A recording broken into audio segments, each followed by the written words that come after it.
Fala, meninos e meninas do primeiro ano, tudo bom?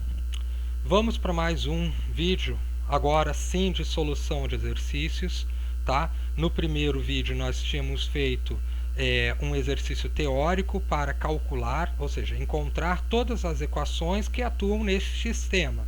Um sistema muito parecido com esse daqui, só que naquele primeiro vídeo era um exercício que não tinha valor nenhum, ok? Não tinha valores da massa, não tinha nada. Aqui nós temos, sim, utilizando os valores dados.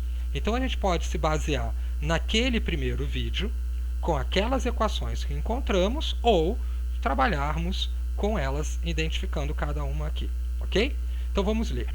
O arranjo experimental esquematizado a seguir, os blocos A e B têm massas de 4 e 4 kg e 1 kg, ok? 4 kg o A e 1 kg o B.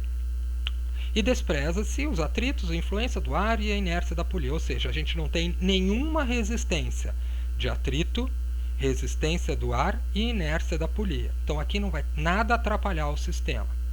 O que vai acontecer aqui? Nós temos o bloco B que está pendurado e que está sendo influenciado pela gravidade. Então, qual seria a tendência do movimento?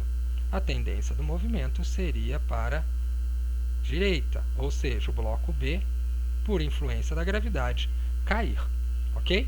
Então, considerando que o fio que interliga os blocos é leve, não tem massa, e é inextensível, não se estica, adotando o cálculo, para os cálculos gravidade igual a 10 metros por segundo ao quadrado, vamos calcular a aceleração e a intensidade de tração.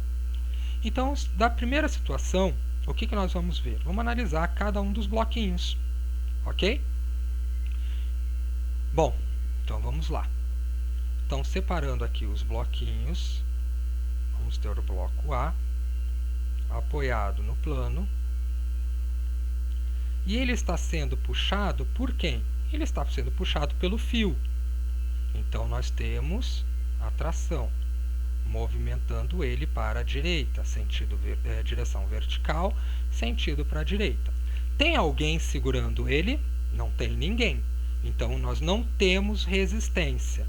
Então, eu posso dizer que tração é igual à força resultante. Não tem ninguém segurando ele, tá? E força resultante, pela segunda lei de Newton, é massa de A vezes a aceleração, ok? Vezes a aceleração. Então, segundo a lei de Newton, força, massa vezes aceleração. Como a tração é igual à força resultante, tração, massa de A vezes aceleração. Então, essa é a nossa primeira equaçãozinha. Então, vamos separar. Ok? Separando. Voltando agora, tem uma outra situação que é importante.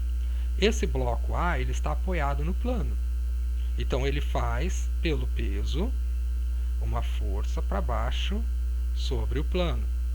Peso de A. Só que esse corpo ele está se movimentando na horizontal e não está se movimentando na vertical. Então, toda vez que o corpo faz um peso, atua o seu peso sobre o bloco, sobre o solo, tá? O solo devolve essa força de mesma intensidade com sentido contrário, terceira lei de Newton. Então, nós vamos ter a chamada força normal para cima. Então, como ele não está se movimentando nem para cima nem para baixo, o peso é anulado pela força normal, pela terceira lei de Newton. Então, eu anulo a força-peso e a força normal. Se ele estivesse se movimentando para cima e para baixo, junto com o piso, eu teria uma atuação do peso e da normal. Pela terceira lei de Newton, toda a força que eu faço no solo, o solo devolve no sentido oposto com a mesma intensidade. Então, aqui o peso do A não vai influenciar no movimento dele na horizontal. Tranquilo?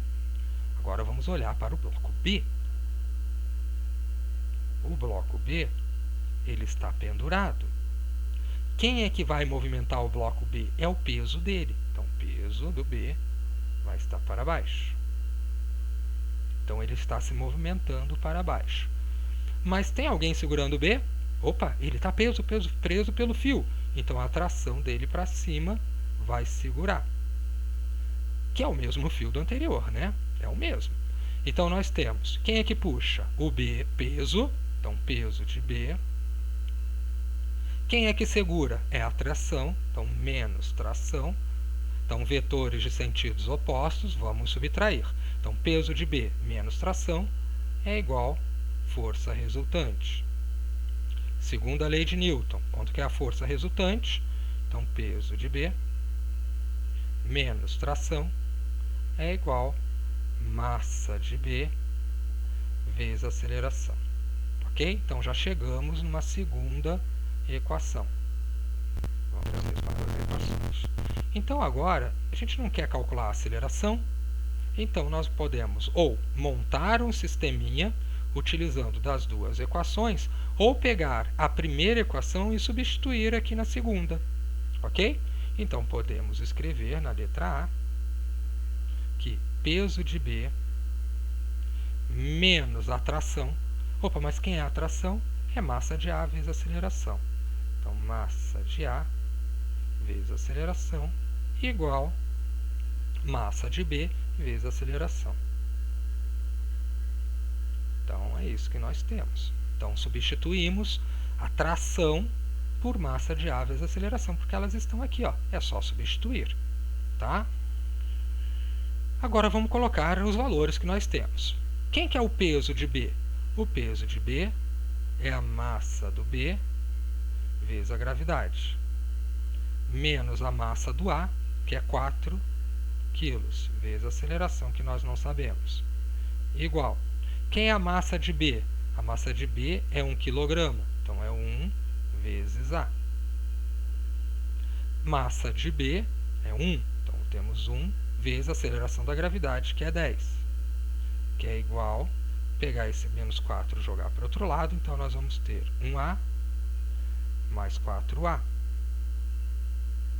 Vamos somar, temos 10 igual a 5A.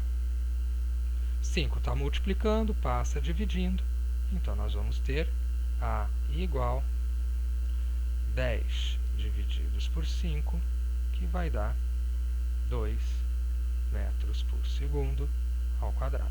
Ou seja, qual é a aceleração que vai movimentar esse sistema? É a aceleração de 2 metros por segundo ao quadrado.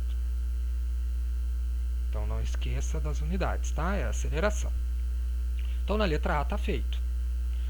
Na letra B, nós queremos calcular a intensidade da força. Aonde nós temos a intensidade da força de tração? Nós temos na primeira equação e temos na segunda. Mas qual é a mais fácil para trabalharmos? É a primeira, porque eu só tenho a tração, né? Então, tração, massa de A vezes aceleração. Aqui na segunda eu tenho o peso menos a tração. Mas essa aqui nós já temos direto a tração. Então, na letra B, temos tração igual massa de A vezes aceleração.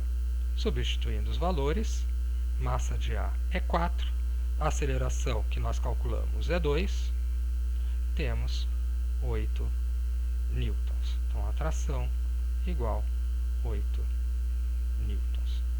Ok? Então, está feito o nosso probleminha. E é muito semelhante ao que nós tínhamos feito no exercício anterior. Só que lá no exercício anterior nós usamos uma forma e calculamos, achamos uma forma geral. Eu posso usar essa forma geral, professor? Neste caso, nesse problema em que eu tenho dois corpos pendurados, um corpo pendurado e um apenas apoiado no plano, sim. Aqui eu não tenho nenhuma atuação de forças resistentes, porque se eu tivesse uma força resistente, ou seja, aqui uma força de atrito, se eu tivesse uma força de atrito aqui atuando no A, eu teria que tirar na primeira equação. Então, eu teria tração menos força de atrito. Ok? Beleza? Bom, espero que vocês tenham entendido e até o próximo vídeo com mais um exercício.